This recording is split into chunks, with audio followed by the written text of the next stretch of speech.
Over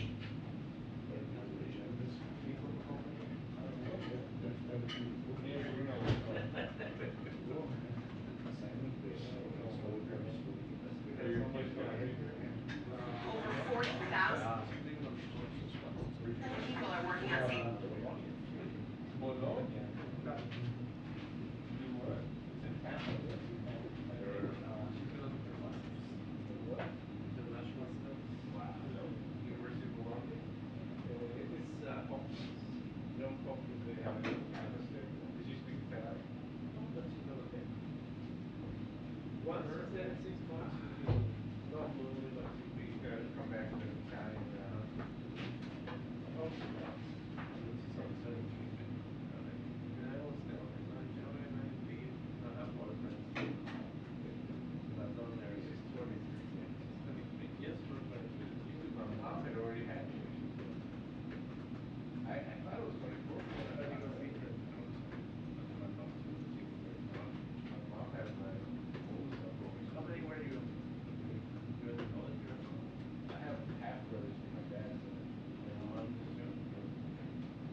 Hey Simon, how's it going? Oh, good. No.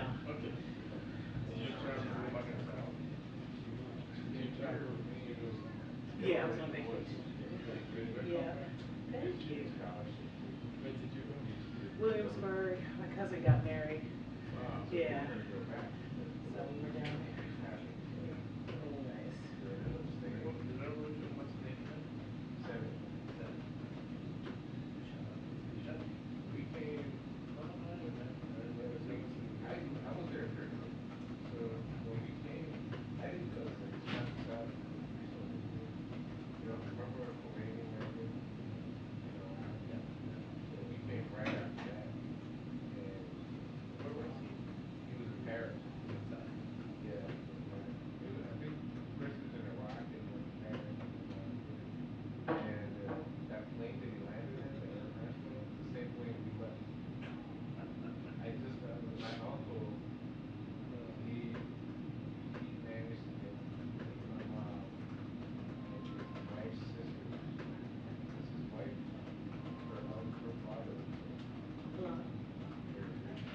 This is she.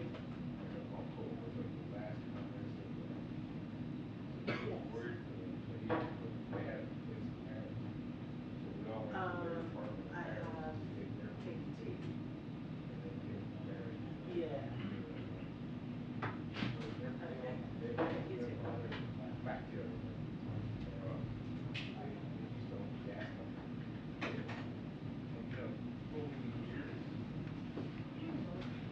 Hey, how are you? Good morning. I don't know. I don't think so.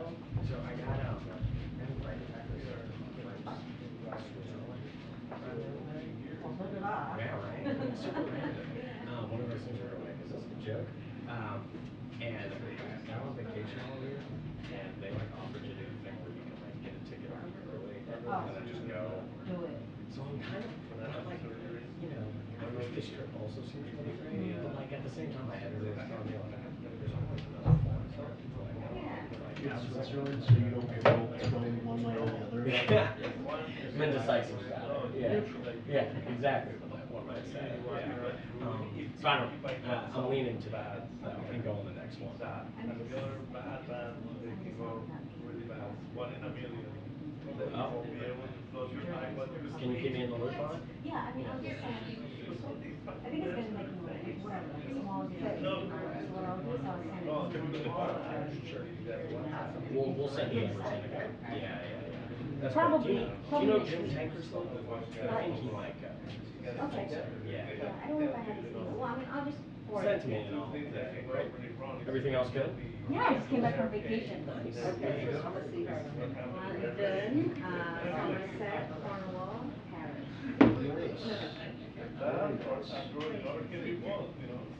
Still trying to get my bosses to actually, when we go to London. I'm still trying to get my bosses to actually bring me over to the UK for some reason. For any reason. Oh, what do you work for now? The Independent. Oh, okay. Congratulations, as well. How come we didn't know this? I keep things very quiet. I've been waiting for them on and off since 2019. I started looking, I'm still technically freelancer, but I've been looking at full schedule for them for just under a year. Okay. As soon as the new budget comes through, hopefully they'll pay me like more than slave wages. Well, we're all getting there. Oh, yeah. Well, hold on. Your salary is public record, That is true. and that is not a slave adjustment. Well, yeah, but it's been like the same pretty much since. You're getting a 4.6% pay raise. Shoot. First You year you know ordered it. more about my salary than My family's full of federal employees. I came back a couple of weeks ago. Where'd you go? Mark, my dog very much appreciated your reporting on Amazon. How are you? Yeah, just making trouble.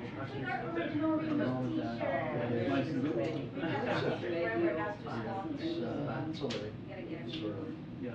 But, Come on, Liberty, you have a month? movie work. You went up to Georgesburg or? No, just sitting at my desk and probably just aggravating wire copy and wasting my time watching, nice trips. But on the other hand, they're strongly considering sending me to Cambodia and Bali. Have you ever heard of Ray? Yeah, I don't know yet if they'll pay for the travel. I think it's the worst place to be show. I don't know. I've seen, locked up. They're trying to use a picture. Yeah. So that's what I'm doing. But, No, that'd be awesome. yeah, it'd be interesting. But yeah, my dog is, What's that? The commander It was near me, yeah. Luckily he's okay. Yeah, but it's, History is not yeah. great. We're by Union Market, so it's Gallaudet University is the college we're right. You're right across the street, though. Yeah. Next time. so I like that. We're good. Sorry. Yeah. no, it's As long as you don't start shooting. well, you're near Gallaudet, so if you start shooting, you wouldn't notice. No, honey, Oh, that's living. I'm a terrible person. Yeah, that is a little. No, it was. You live near me, right? No, but I'm down there. I was gonna say, you down there all the time. Yeah, Interesting. technically, I live in Rockville. He was like, oh, well, Yeah. is this trash can part of my origin? My bad. The trash can here, probably did. Oh, I did. Like, When we first moved over here. Bar Charlie or something, or like.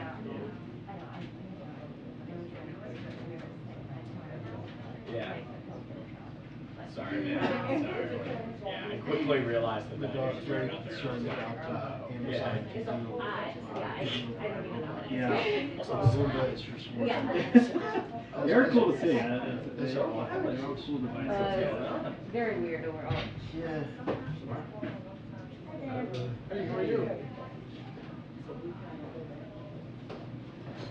So Mark, I was saying, so I put it on the lowest detail, Oh, thank you. so if ever you guys do a shot here, it's already set. Yeah, it's fun. Like, so we did our tape stand-up last night. It was with somebody's camera. Yeah, it's just, it honestly got it. I've seen it before in other, it's just, it's just different in the language. Yeah. It's just not great. It's kind of flat. And I'm not as handsome as others, so like it's So does the 9 better other I can people, do. we should have And it, it's see really it, cool. yeah. I used to say this, I had that dress. Did you get to Do you stay with really? the Like Ritz having a Carlton in raspberry. Orlando?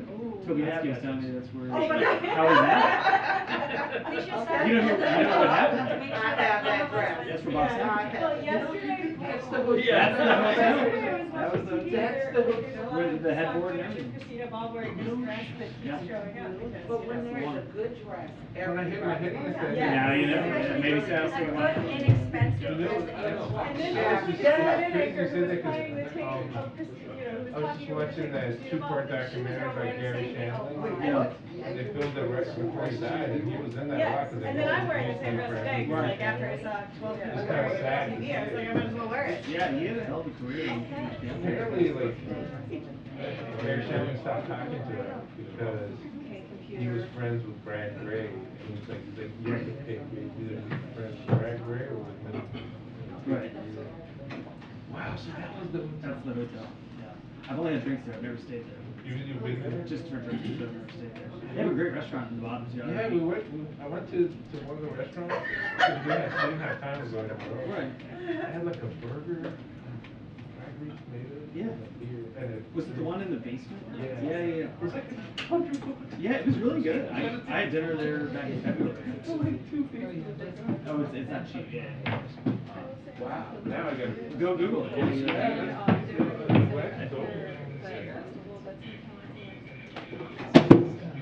Well, no, I mean, the answer is they're not. Oh, cool.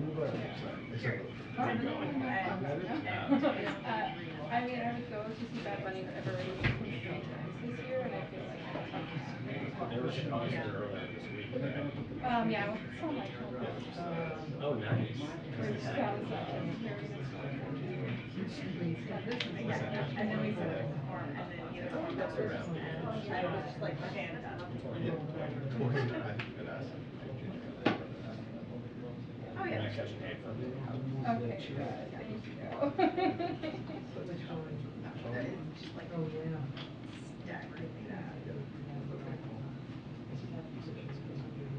It'll be fine.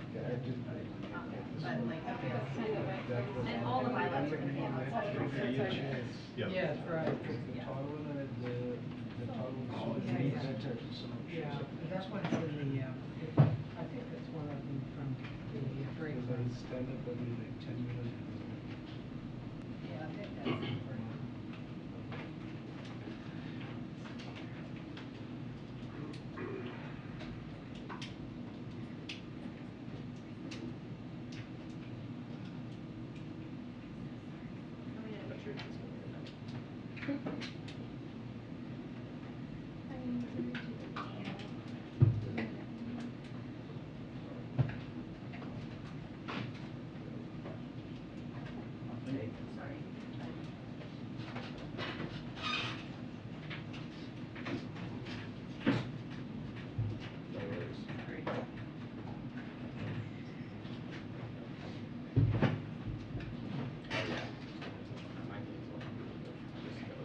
Yeah, for sure.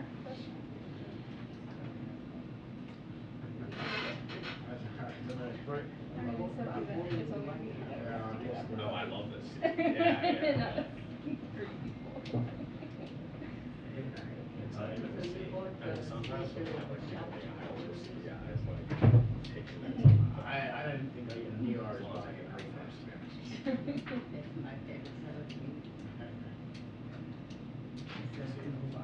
I got tested. That was like so weird. That was traumatizing. That was so bad. Have you been in like that? Yeah. No, they didn't just tear it. Okay, That good. one. The words though are also the mispronunciation of the name, but so what is going on? Just always let me know. It was so big. And you were like, what? How do you mean?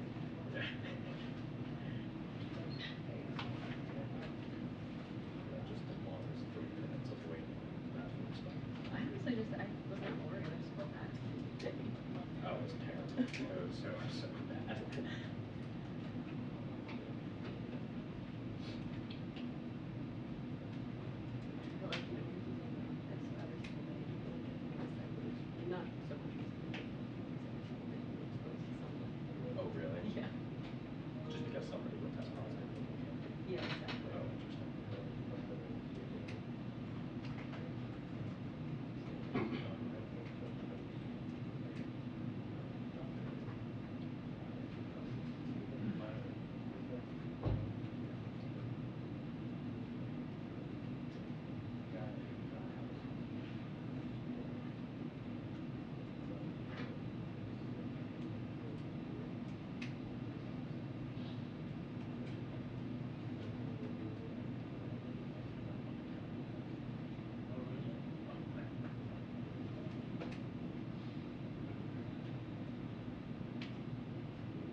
2 minutes till press briefing.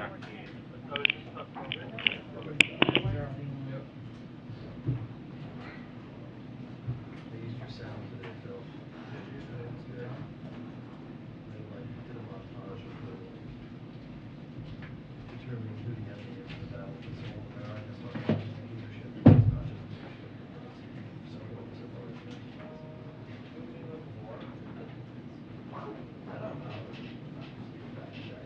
What's it say again?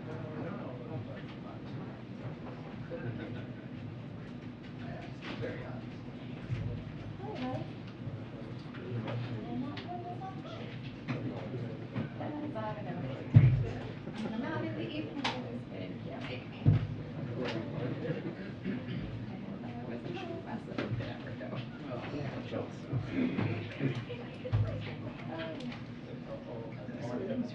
Yeah. Oh, thank you, sir.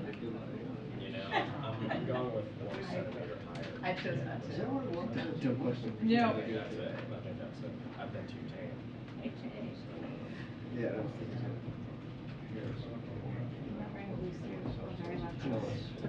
You didn't. Yeah. That's true, but I mean, someone could have texted me.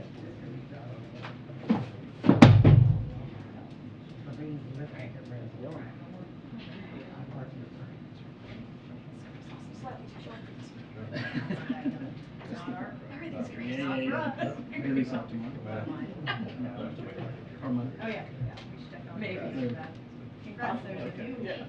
We'll see. And, you want to light the boosters down there?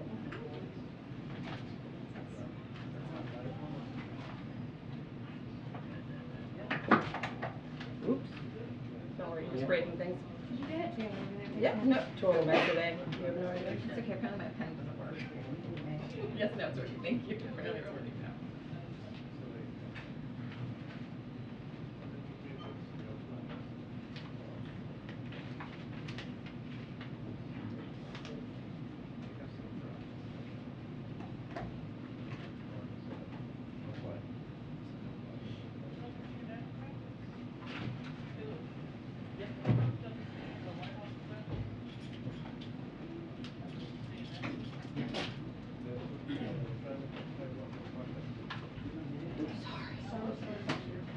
Good to see you. Good to see you.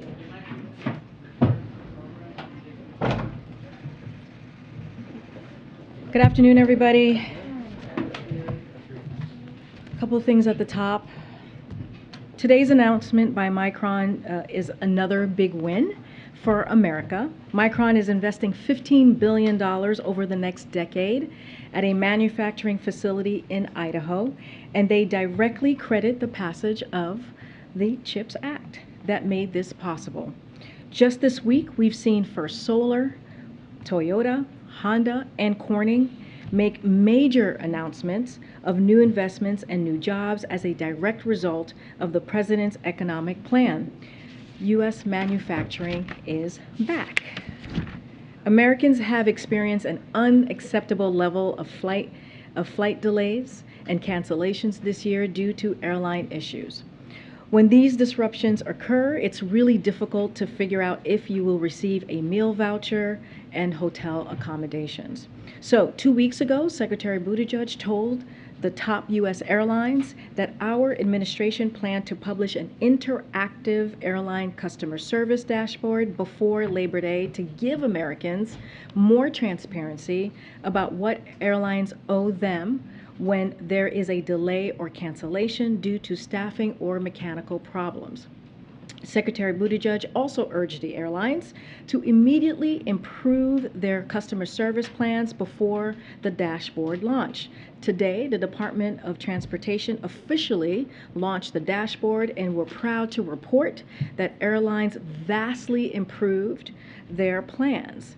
And we have a graphic right behind me. We love graphics here, as you know. Before the Secretary's letter, there were significantly more red X's across this table. None of the airlines had guaranteed that they would cover meals or hotels when they are at fault. Now 8 of the top airlines cover hotels and 9 of them cover meals. Before Secretary Buttigieg's letter, only 1 airline guaranteed they would rebook you at no cost. Now 9 out of the 10 do so. This is a huge win for American travelers. From the start of this administration, President Biden has directed his team to work with airlines to help Americans get where they need to go safely, affordably, and reliably. And we will not hesitate to hold the airlines accountable. If airlines aren't providing you with these services, file a complaint with the Department of Transportation. Our administration has your back. Lastly, I want to make a few comments on the UN High Commissioner for Human Rights report on Xinjiang that was released just last night. The United States welcomes this report, this important report, which describes authoritatively the abhorrent human rights treatment of the Uyghur and other minority communities by the People's Republic of China government. The report deepens our grave concern regarding the ongoing genocide and crimes against humanity that China is perpetrating. Our position on the atrocities in Xinjiang has been clearly demonstrated with our words and in our actions. The Biden administration has taken concrete measures, including improving visa restrictions, Global Magnitsky Act, and other financial sanctions, export controls, import restrictions, and the president has rallied allies and partners, including the G7 commitment to ensure all global supply chains are free from the use of forced labor, including from Xinjiang.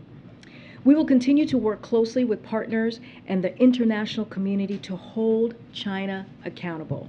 And we will call on China to immediately cease committing these atrocities, release those unjustly detained, account for those disappeared, and allow independent investigators full and unhindered access to Xinjiang, Tibet, and across China. With that, all right, go ahead, Zeke, what do you got? Thanks, Karine. Can you confirm that the United States is ending humanitarian parole for Afghan refugees? And is the administration concerned that this is going to make it more difficult for people trying to flee the Taliban's rule to get to safety? So we have an update on the Enduring Freedom, the Operation Allies Welcome, what it looks like long term. This is an update that the Department of Defense announced recently. And so, look, our commitment to our Afghan allies is enduring. We have welcomed nearly 90,000 Afghans to our country over the past year and have been providing relocation assistance over the past year as well. As part of our efforts to continue to welcome our Afghan allies, we are adopting a new model where Afghans' arrivals will travel directly to the communities where they will be moving with the help of refugee resettlement organizations without a safe haven stopover in the United States.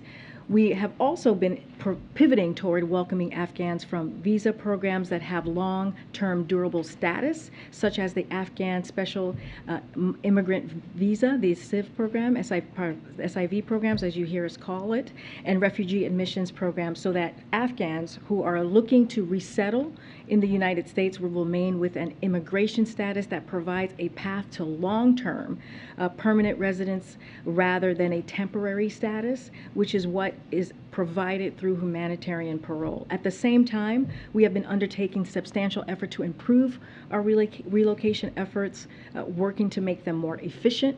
We are developing a system to help Americans with family members in Afghanistan, as well as Afghans who have arrived in the U.S. over the past year, bring their family members to the United States. So we're going to continue to improve the SIV process and have substantially increased the number of staff processing SIV application by more than 15-fold since the beginning of the Biden administration. So this is important to us. This has been a priority, and that's how we're going to make this process work a little bit better. The question, though, of is the administration concerned that this process, by sort of pushing people to that longer-term residency visa program, that's going to make it more difficult for people who are just trying to get out, that the purpose of the parole was to allow people to get to the United States, get to safety quicker? So we know that many of our allies in Afghanistan remain under threat in the country. So we are putting the infrastructure in place overseas to increase the pace of our relocations, and we have made a number of process improvements to refugee and SIV immigration process that should make this faster. So we believe it's going to make this faster. We believe this is an improvement in the process, and this is a commitment that we continue to have. Can you provide an update on the situation in Jackson right now, the federal support of what has FEMA been able to get to the city thus far, and has the president spoken to the governor yet, and what's been the reason for the delay? So FEMA, just to give you a little bit of an update on what's been going on the ground and from the federal government, the FEMA Administrator Deanne Criswell will travel to Jackson, Mississippi tomorrow to assess the ongoing emergency response. As you know, the president took immediate action to approve the governor's emergency declaration request and directed his team to surge assistance to Mississippi as soon as he got the declaration request. The president and vice president both spoke with the mayor of Jackson yesterday. We read out that from the president that they spoke, and FEMA administrators spoke with the governor earlier in the week. So FEMA has a number of personnel on site in the state emergency operations center and is coordinating with the Mississippi emergency management team to ensure that everyone has access to water. The EPA also has a subject matter expert on the ground to support the emergency assessment of the Jackson water treatment plants. The agency is also working to expedite delivery of equipment needed to repair Jackson's water treatment plant. So we are doing everything that we can to make sure that we're helping the people of Mississippi. Again, we are in close touch. We have had multiple conversations with the governor, and clearly we read out our conversation with the mayor, and we'll continue to have those open lines. And lastly, for me, you mentioned the UN report on Chinese genocide in Xinjiang. The administration's been planning a phone call between the president and President Xi. A meeting between President Biden and President Xi in the coming weeks or months. Why is now the time after this report the time for a meeting between these two leaders to take place, given Chinese atrocities? Wait, say that one more time. You're saying why shouldn't we have this meeting? You're planning a meeting right now. Do you plan to go forward with that after this report? I don't have anything to read out about an upcoming meeting or anything like that, any specifics of a meeting that the president could potentially have with President Xi. I just don't have anything to share. But there's been no change to the plan after they spoke on the phone a couple of weeks ago that they were planning to meet in person. That process is still underway? There's just nothing for me. There's not a process that I can speak or share with you at this time. Thanks. You guys have talked about the president's speech tonight as one that's about the continued battle for the soul of the nation. Republican House Leader Kevin McCarthy said this morning that the president does not understand the soul of America. Since we're a year and a half into this presidency and the country is still so divided, could McCarthy have a point? So let me say a few things about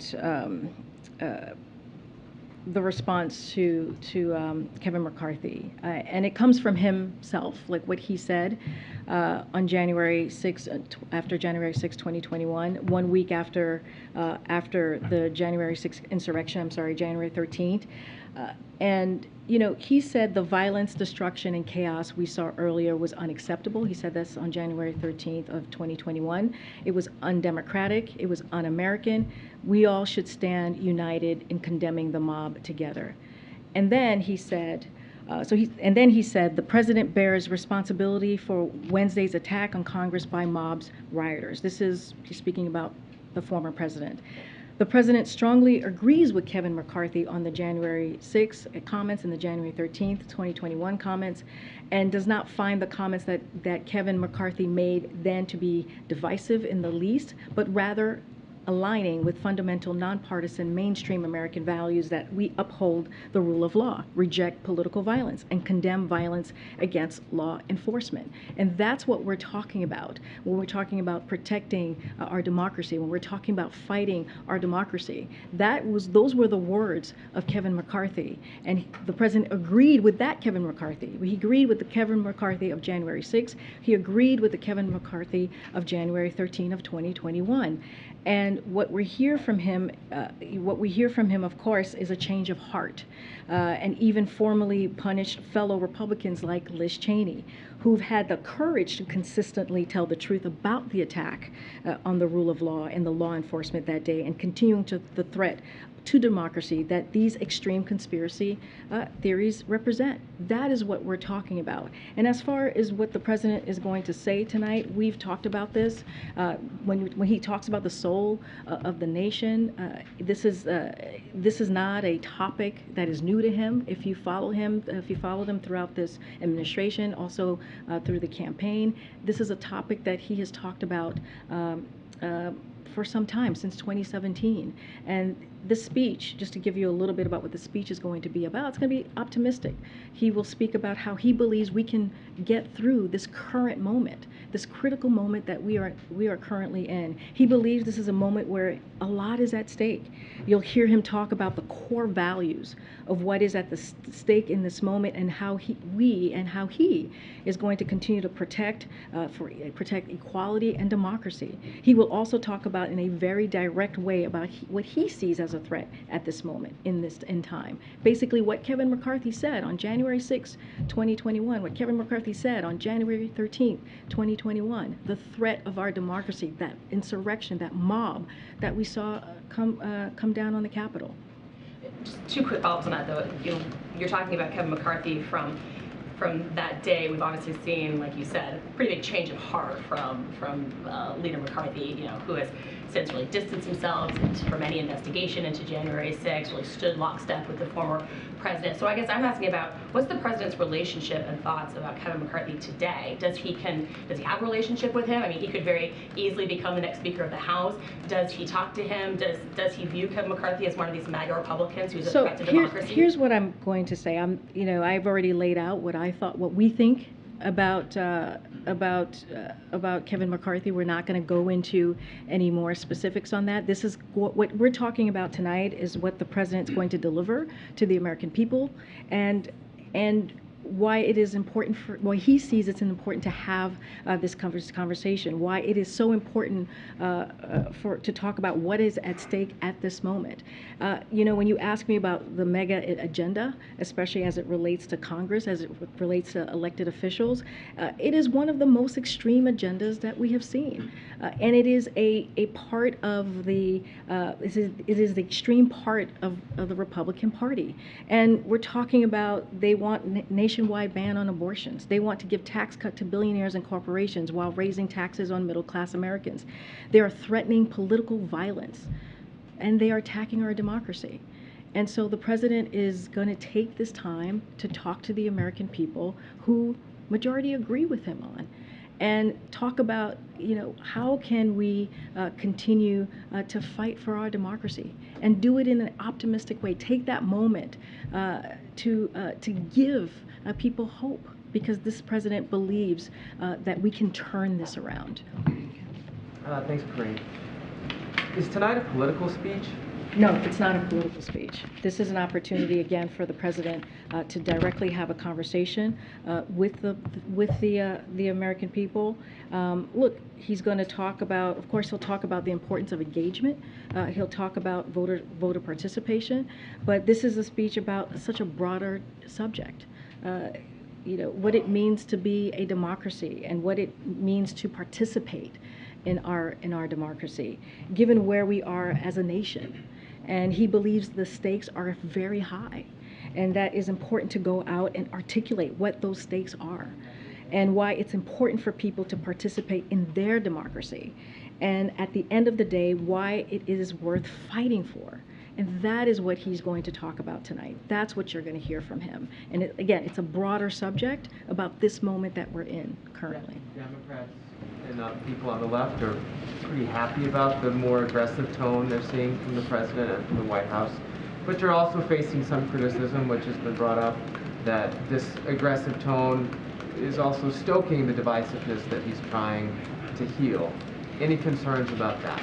The president's never going to shy away from calling out what he sees. And I said this yesterday, and I'll say this now. I'm assuming the divisive tone is coming from whom? From the right. from the right. So, look, we understand we hit a nerve. We get that. We understand that they're trying to hide. And we understand that ultra MAGA office holders want to play games here and dodge accountability for their extreme proposals and actions, but they're just telling on themselves. Look, the president has always squarely targeted his criticism on elected leaders. This is about what they're doing in Congress. Those extreme MAGA Republicans, those who hold office. The first time that the president said ultra MAGA was about Rick Scott's radical plan to raise taxes on millions of middle-class Americans and put Medicare on the chopping block, both Social Security on the chopping block. I just mentioned national abortions, that ban that these MAGA Republicans want to do. It is important to call that out. And let's not forget, when you think about Medicare, when you think about Social Security, those are popular things. When you think about Roe and protecting women's right to choose, those are, majority of Americans support that. So so that's what we're talking about here. We're talking about agenda that is not popular. We're talking about agendas that is incredibly extreme. We're talking about an agenda that is not in line where majority of Americans are. So yeah, the president's going to talk about that and he's not going to shy away. But again, this is going to be about a speech that will be optimistic, that will talk about participating in our democracy and how important it is to do that and how important it is to continue to fight. Just one quick brusher question. Does the White House have any intelligence or reaction to the death of the chairman of Lukoil, the second largest oil producer in Russia? He'd been apparently died after falling out of hospital window and was a critic of the war in Ukraine. I don't have a comment on that. We're certainly not going to get into any speculation on how he died. Okay. Thanks, Karine. Going back to Jackson, yesterday you detailed the myriad of federal funding sources that could be used to address what we're dealing with right now. Are there any concerns, however, about the difference between allocation and the money actually arriving in certain places, about the process for Jackson to access that funding once the federal government is allocated and perhaps the state is dealing with the contracts with the grant applications? So you're talking about the bipartisan infrastructure law and the American Rescue Plan. So we have put real emphasis on making it easier for state and local governments to access to federal funding. That is something that's been important in this administration to do. That's one reason we asked every state to appoint a state infrastructure coordinator to help streamline communications and information flow. And the White House Infrastructure Implementation Team has also been engaging directly with state and local governments and tribal governments to help them quickly access the necessary technical assistance and capacity to underserved communities in particular. So we have also partnered with nonprofit organizations to assist communities in assessing and deploying federal infrastructure funding, including Bloomberg, Philanthropies, Emerson Collective, Ford Foundation, and others, and so much more. Our goal is to help, again, state, local, tribal, territorial governments navigate, access, and deploy infrastructure resources that will build a better America. This is why the president fought so hard to get this bipartisan infrastructure law, a law that is historical and will change the lives of so many Americans. So is it the view that because of what you guys have done, that Jackson has had the access or the ability to tap into the funds you've allocated to the degree they need in this moment? So again, our goal is to make it as easy as we can for state and local governments to access those funds. We have an implementation team, as I just spoke about, and we're going to continue to work with state and local governments. There's also not-for-profits on the ground and other organizations that we will work through, and our hope is to make sure that the people of Jackson have what they need. And again, we've been in constant communication these past couple of days with the mayor of Jackson, with local officials. The director of FEMA, Griswold, will be there tomorrow.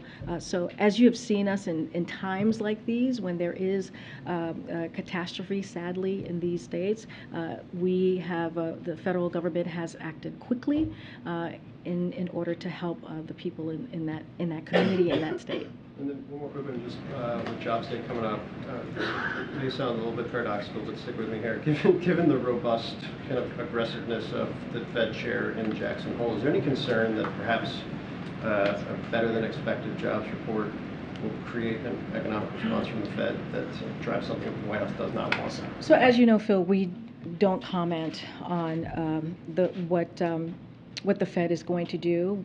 Part of our fighting inflation, the plan that the president has put forth, is to give them their independence to make the monetary decision to deal with inflation that we see across the country. And again, we believe like they have the best monetary plans, policies to make that happen. As it relates to the jobs report, I spoke about this a couple times already. Look, you know, I don't want to get ahead of the numbers tomorrow. We have been very clear that we see that the economy is in transition after a historic economic growth that we saw last year, and we believe that we can continue those gains. But again, we're in a transition into a more stable and steady growth. We believe we won't see those 600,000 numbers that we have seen for some time, and that number is going to cool a little bit. You've heard us say that, and so that's our anticipation, which we think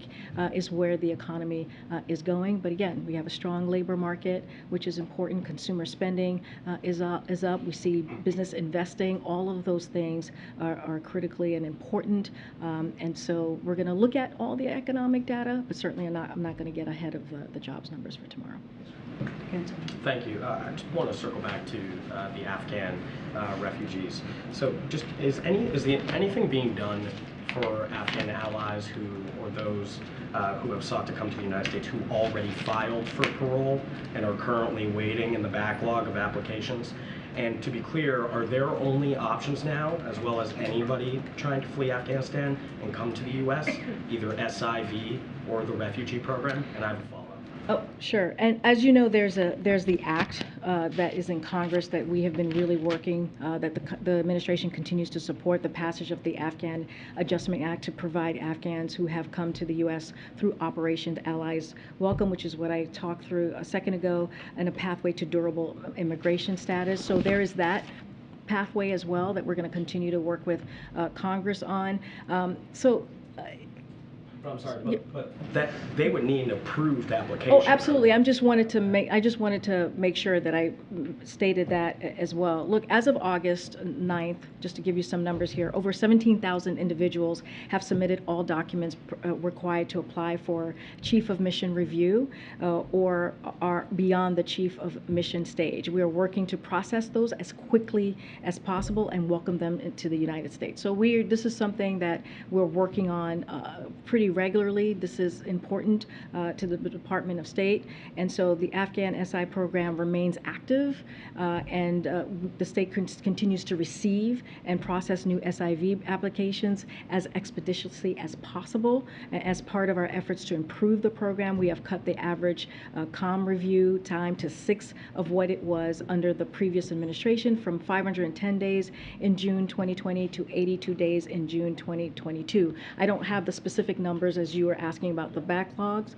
but we are quickly trying to move that forward, to move that through. And again, you know, we have welcomed nearly 90,000 Afghans into the country thus far. You just referenced, though, as the SIV application. Yes, it is. It is. So, but my question is, for those who have filed an application for parole, the Oh, program I'm so sorry. Yes, I hear what you're saying. Will they still have a chance to get parole, or are they basically, should they ditch that, just forget about the fact that they're in that pipeline and try to refer to? That's a very good question. I would refer you to the Department of State on the parolees and where the ones who are kind of in that process and where they are going to ultimately be and what their options are. I don't have that specific with me. The two programs you referenced both still have years-long backlogs, even with the movements that you were just describing to increase staff. Does the Biden administration think that at this point, for somebody who's trying to flee Afghanistan and they're pursuing either SIV or the refugee program, that there's actually a realistic chance that they could make it through the pipeline within, the end of this presidential term? We're going to do everything that we can to make sure that we take care of the families, the American families that are still in Afghanistan, and also our friends and allies in Afghanistan as well. So we're going to do everything that we can to make it happen. I know Department of State has been on top of this. They have been working through this.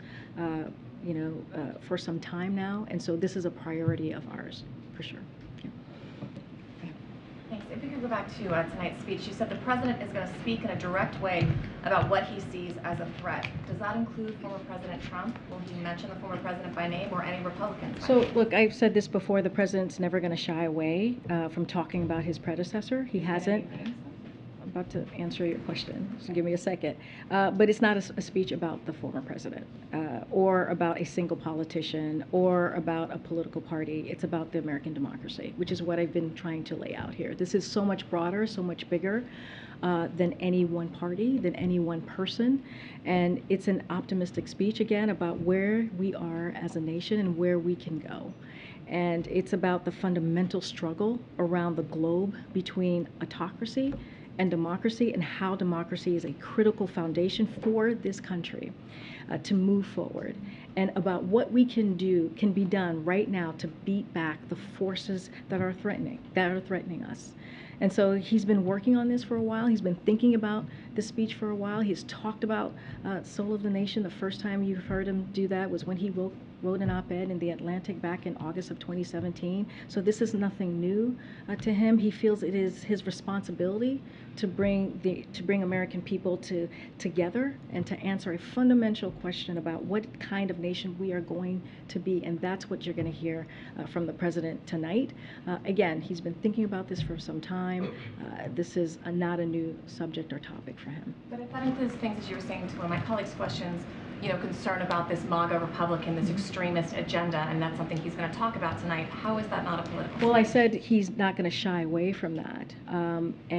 Of course he's going to talk about voter participation. Of course he's going to talk about getting Americans to get involved and participate in this effort to fight our democracy. That is something that he is certainly going to talk about. But what I'm trying to say is this is a broader speech, and you'll hear from him directly.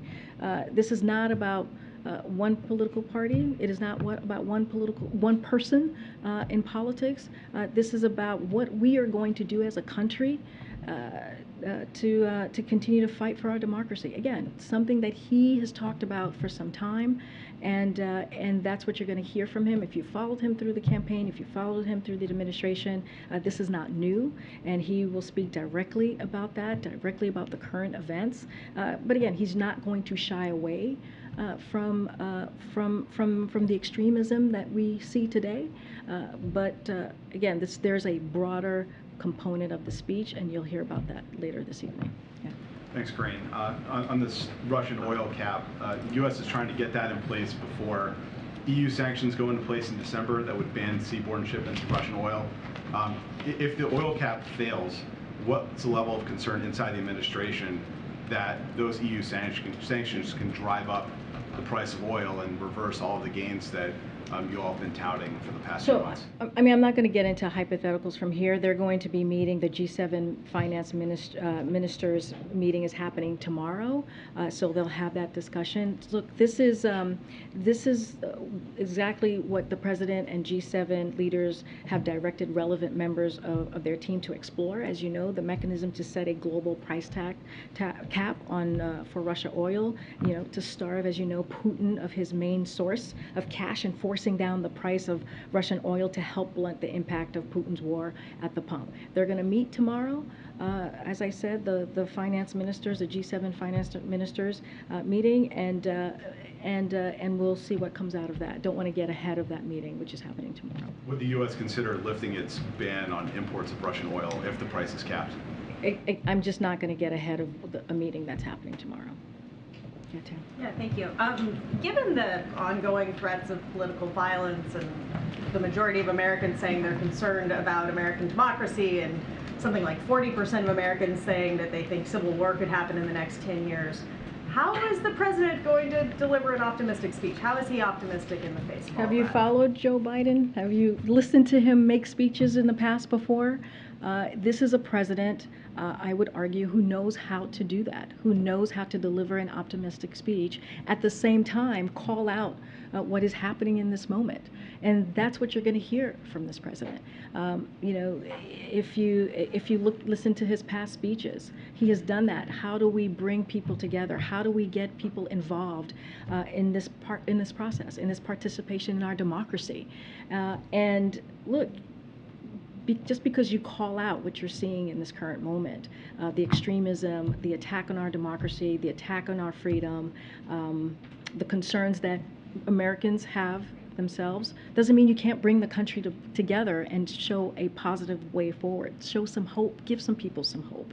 And you'll see that from this president tonight. Completely unrelated, also not a thing to be optimistic about. The National Assessment of Educational Progress has this new testing that shows that 9-year-olds lost ground in both math and reading in pretty dramatic ways as a result of the pandemic. What is the president going to do about it? What is the administration going to do about this severe learning loss? And does the administration shoulder any blame for not pushing schools to reopen sooner? So let's step back to where we were not too long ago when this president walked into this administration, how mismanaged the pandemic, the response to the pandemic was, how 47% of schools were, in less than 6 months, our schools went from 46% to open to nearly all of them being open to full time. That was the work of this president, and that was the work of Democrats, in spite of Republicans not voting for the American Rescue Plan, which $130 billion went to school to have the ventilation, to be able to have the tutoring and the teachers, and being able to hire more teachers. And that was because of the work that this administration did. We were in a place where, again, schools were not open. The economy was shut down. Businesses were shut down. And what we have seen is, we've seen the numbers, but I think that's what we see. That's how we saw it. It shows you how mismanaged the pandemic was, and how the impact of that mismanagement had on on kids' progress and academic well-being. And so, again, our priority remains to make sure states and schools and districts are using these funds, that $130 billion. This is going to go again to tutoring, to more teachers, real solutions to make sure that our kids are getting what they need. And, every Republican Congress voted against that money. That is the reality. We had to do this on our own. And so, we're going to make sure that those funds are directed to the most resources towards students who fell the furthest behind, which is important. And we must repair the damage that was done by the last administration, the mismanagement that was done by the last administration. But again, this is something that we took very seriously, which is why we passed the American Rescue Plan, which is why we put in $130 billion to deal with what we were seeing in schools. And so, we're going to continue to make that, to continue to do that work and work closely with the schools. Karine, 2 questions. One on Jackson. It is in a state where this water crisis is one of the poorest states in the South.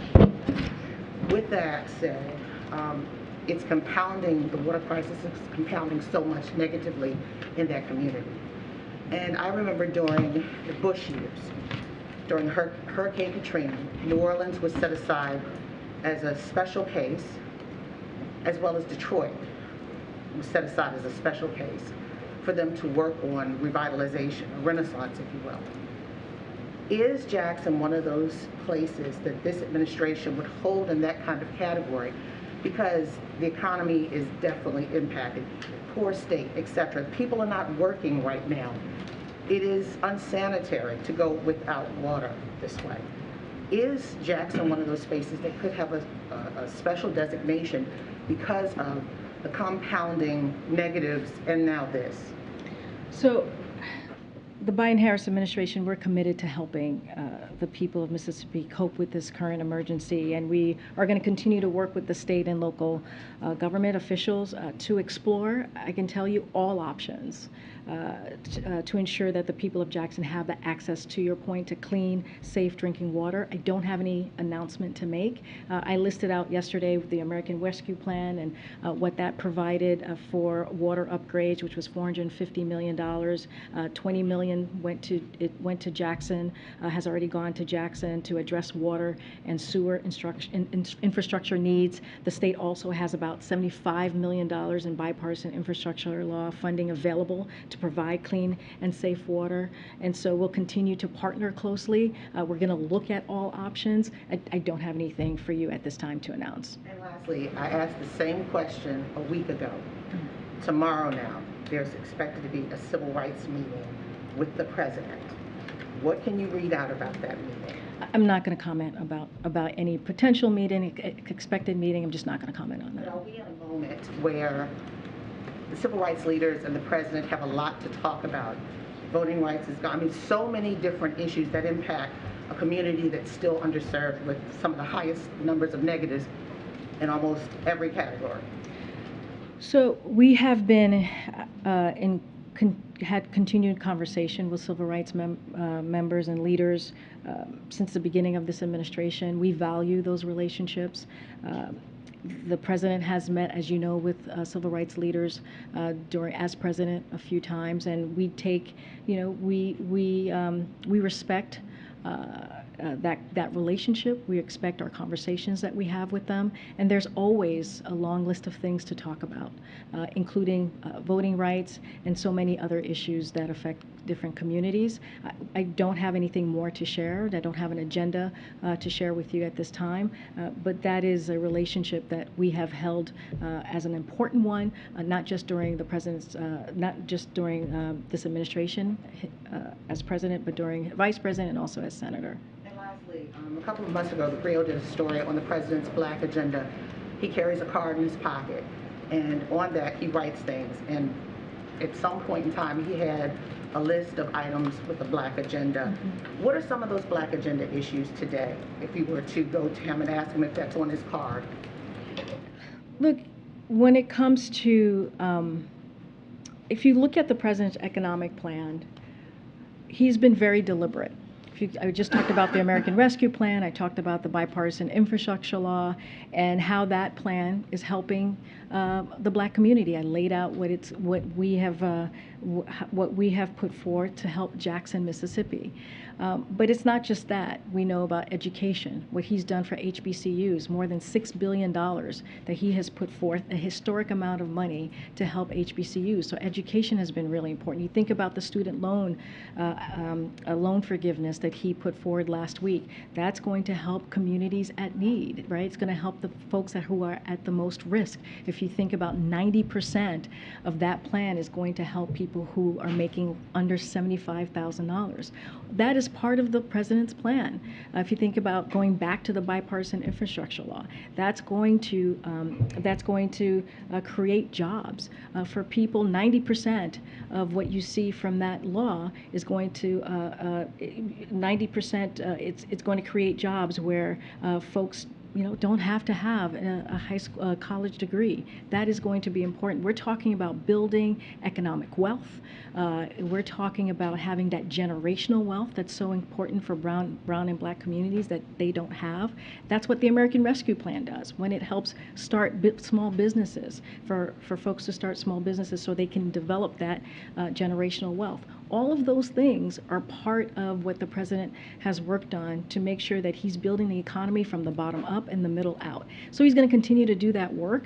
It doesn't end there. We just passed the Inflation Reduction Act that's going to help many communities as well, lowers costs of prescription drugs. When you think about communities of color, how much our seniors have to pay thousands of dollars a month on prescription drugs. So that work continues. It doesn't end. It doesn't end there. But we would say that there's been so much historic effort, historic legislation that's been done under this administration that's going to help many communities, including the Black community. I'll come back down. More on the soul of America from the back. I'll come in the back.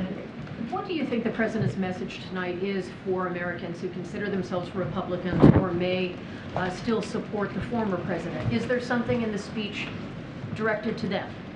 Well, look, the president really does believe that this, that what he's going to talk about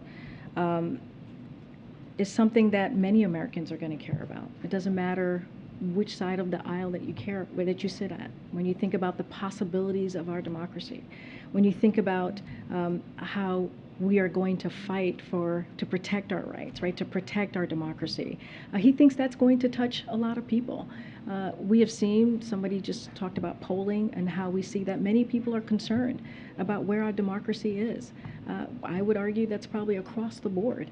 And when we talk about the extremism, we're talking about a very small component of the American public, right? We're talking about a very small component of MAGA Republicans in Congress. That is something that they believe, right? But we know, and the president believes, and is optimistic, that there are many Americans who want to continue to make sure that we uphold our democracy. And so that is something we're going to hear some hope about the direction of America and the future of America, building toward a more perfect union. That is something that we have heard throughout our history in this country. And so he's going to speak directly to them. He's going to make the case. He's going to be optimistic. He's going to lay a path forward. And that's what matters. And that's why he's not going to focus on a political party. He's not going to focus on a political person. He's going to focus at what matters, what is currently mattering in this moment, and as it is at the heart of who we are as a country. Talk about who we are as a country. And that's what you're going to hear from the president. On the foreign policy. Hold on. Come to the back. Go ahead. I just want to try again on oil price caps. The Russian Deputy Prime Minister said today that Russia will not export oil to the world market if the price is capped below the cost of production. So given those comments, it's not entirely hypothetical given he's said that. Is the White House concerned that Russia would refuse to sell oil under the cap, which would then cut off supply and potentially raise prices?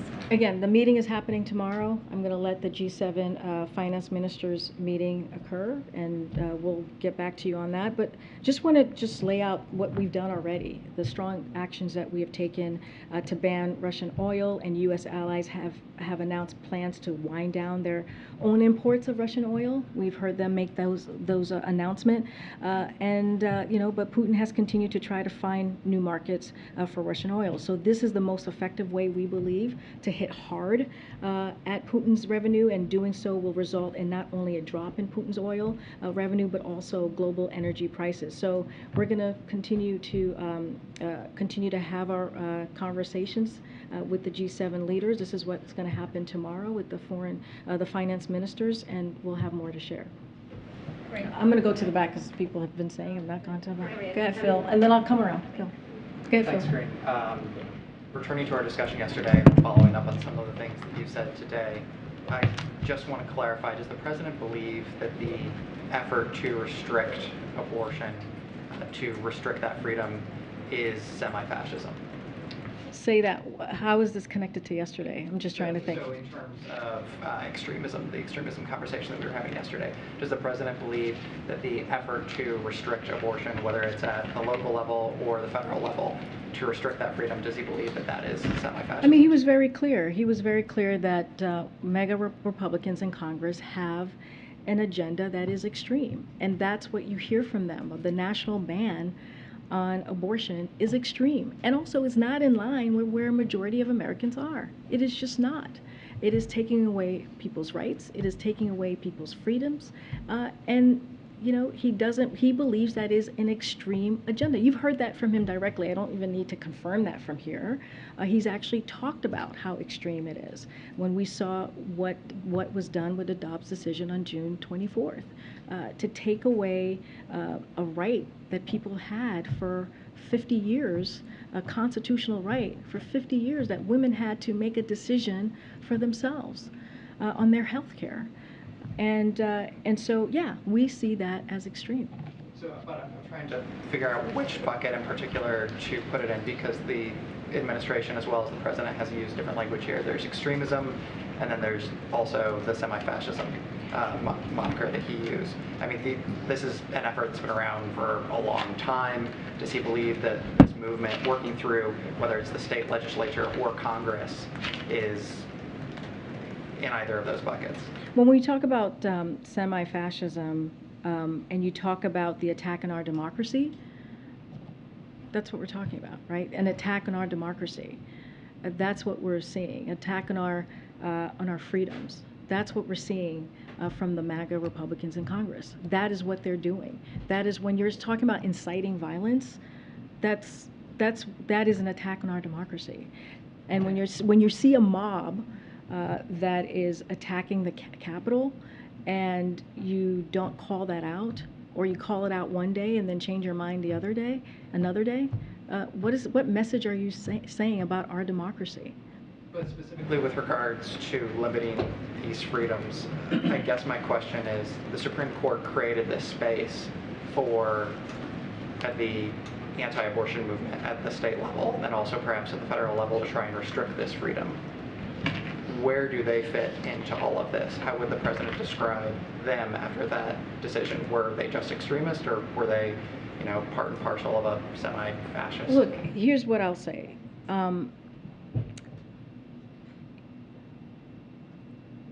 We continue to see attacks on people's fundamental rights, right, of Americans with new abortion laws across the country.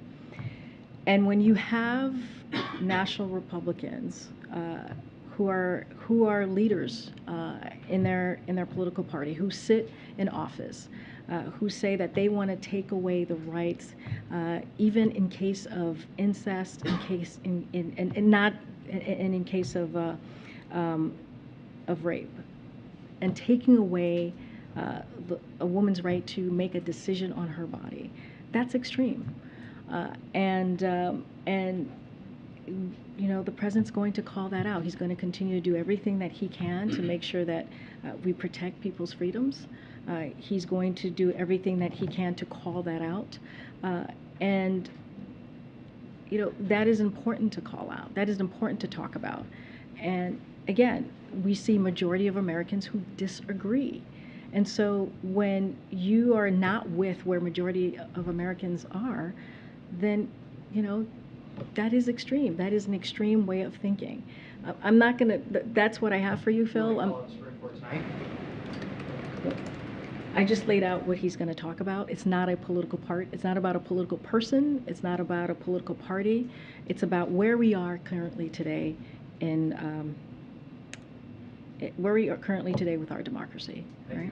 All right, thanks, Karine. Has the administration seen a spike in the request for COVID-free at-home tests since the deadline is tomorrow? Has there been an increase this week on the website? Yeah, there has been a significant increase this week in demand since we announced the suspension, as you know, which is happening tomorrow, of the covidtest.gov. Because of a lack of funding from Congress, and as we prepare ahead of the winter, we had to make some tough decisions. Look, millions of orders have been placed. This is a testament of how strong the demand of a popular program has been. Americans want ready access to tests to protect themselves and others. With more funding, we'd expeditiously resume the program. That's what we're hoping to do, and we're going to continue to work with Congress on getting that funding. But everybody who requested them this week will be able to get the order. We're going to do everything that we can to make sure that we get people their tests. And one more COVID question. With the new boosters likely rolling out next week after the FDA gave the EUA yesterday, with pharmacies now being told to retire the old boosters and now going forward only the new boosters will be given out, what happens to all of those old boosters? Can they be reused, repurposed? Can they be donated to other countries, or will they be just wasted at this point? So that's something that I can't speak from here. That's going to be something that the FDA will clearly give some guidance on. I'll come back down. Thank you. Going back to tonight's speech, obviously you said that the president's going to be calling out these lawmakers that are MAGA lawmakers in Congress, but you had 74 million people vote for Trump last time around. You said it's a small number that the White House believes are extremists. Can you give us an idea of ballpark? Are we talking a million of that 74 million? Are we talking about 1%, 20%? What kind of number are we talking Well, about? I'm talking about specifically of MAGA office holders. That's what we're talking about. They're the Not ones. supporters.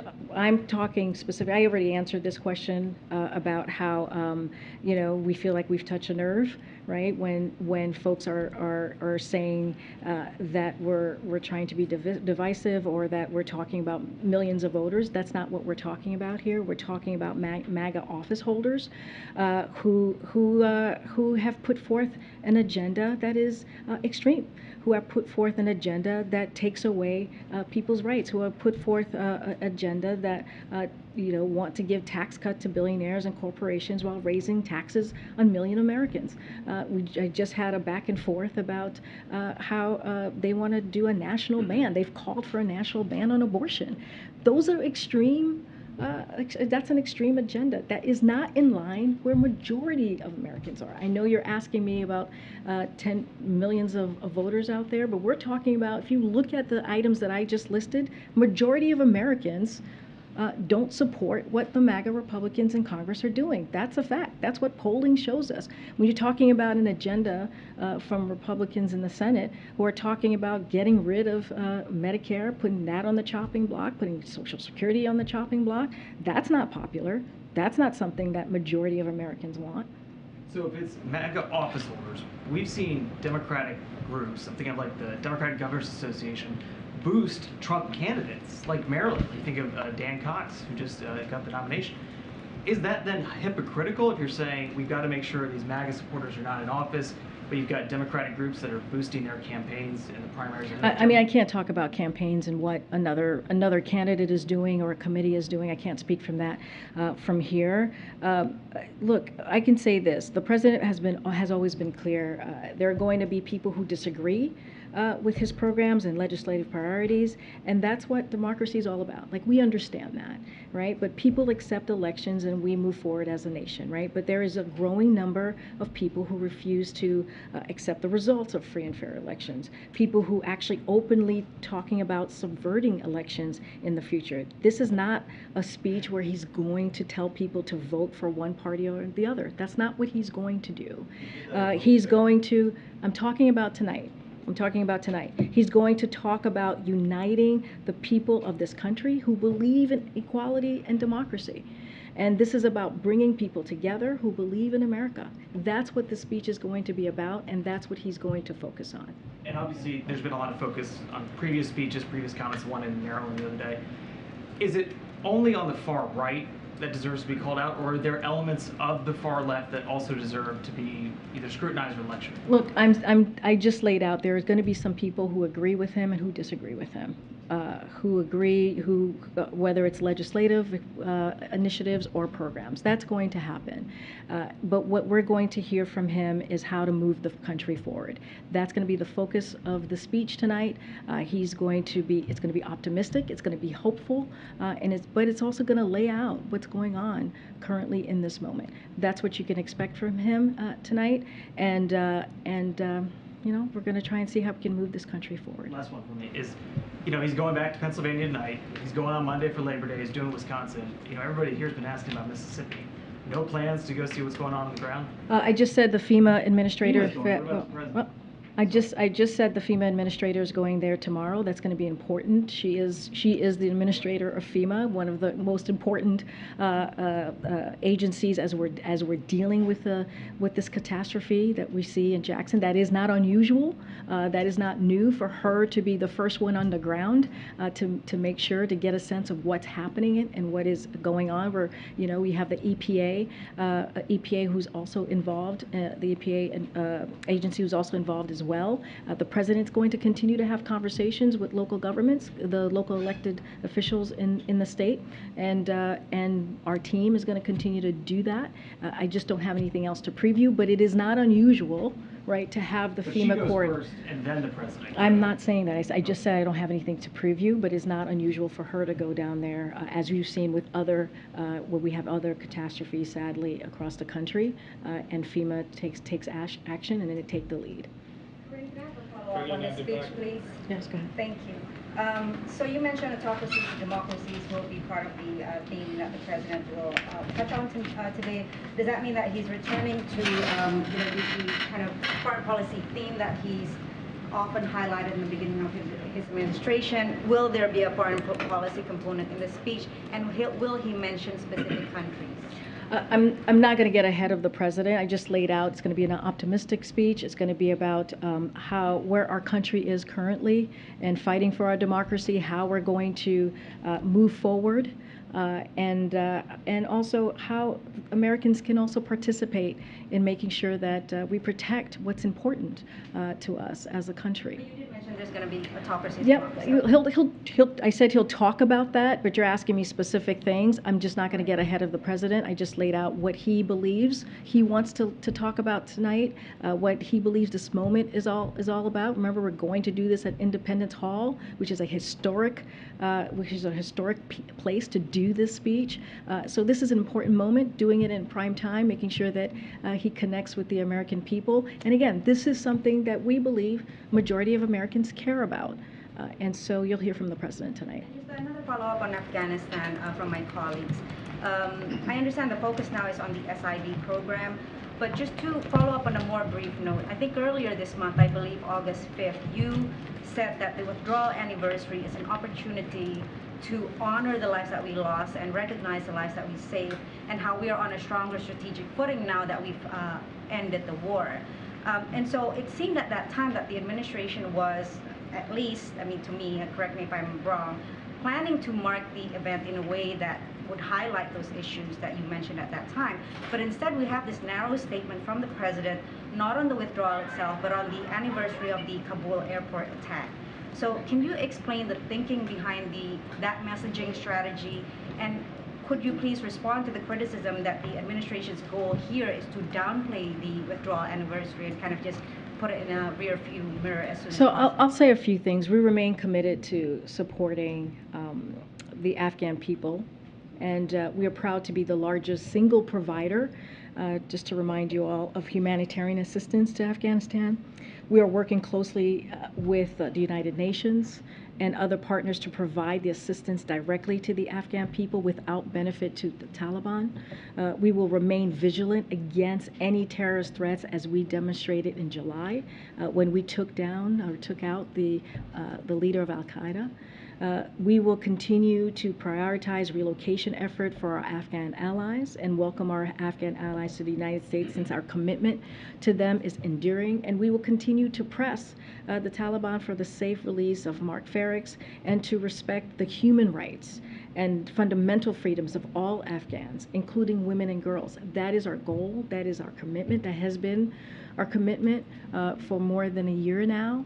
And again, we are committed to supporting the Afghan people, and we will do everything that we can in what I just listed. I'm going to keep going. I'm going to keep going. I'm going to keep going. Go ahead. Thanks, Karine. So you read at the top of this about the president's statement on manufacturing and announcement of those new jobs. When will those jobs materialize? And when the government subsidies go away, like the CHIPS Act and American Rescue Plan, will those jobs also go away? So, look, the reason that we announced these, what Macron is doing for solar, Toyota, Honda, and Corning. If you think about Macron, they're going to a $15 billion investment over the next 10 years. That is going to create a lot of jobs, and that's going to be in Idaho. Look, I'm sure they'll share more on what that process is going to look like. But the point that we're making is because of the work that we've done, the CHIPS Act, let's remember that was actually a bipartisan piece of legislation. The fact that we were able to come together to work on this important manufacturing bill, right, that's going to help make sure that we create semiconductors here. That's what this manufacturing facility is going to be about, making sure that we strengthen our supply chain, making sure that we strengthen our national security, making sure that we're doing the Made in America. That is an important step forward. And so they'll provide more information, but certainly $15 billion that they say that they're going to invest and create their first manufacturing to deal with semiconductors, that's an important step forward, and that's because of the work that this administration done, and that's why we highlighted it. One more quick one. So I want to ask you about campaign promises. Well, candidate Biden said that he would end the fossil fuels industry. Then he went back and said that he's not going to end all fossil fuels. We've seen increased regulations and restrictions in that industry. Pennsylvania is the third largest coal producer in the United States. In the past year, we've only seen about 1,600 jobs in net added to mining and lodging in that state. So why not just change the energy policies, help out Pennsylvania with jobs and energy security? Look, we just passed the Inflation Reduction Act, which is going to change people's lives and is the most historic investment that we'll see, that we have seen in this country to deal with climate change, right? To deal with energy, and so that is important there. And let's not forget the bipartisan infrastructure law as well that's going to deal with climate change. And so, look, we're going to continue to do the work. This is a commitment that the president has. He has created, as you know, you've heard me say this, almost 10 million jobs, new jobs since he's gotten into office.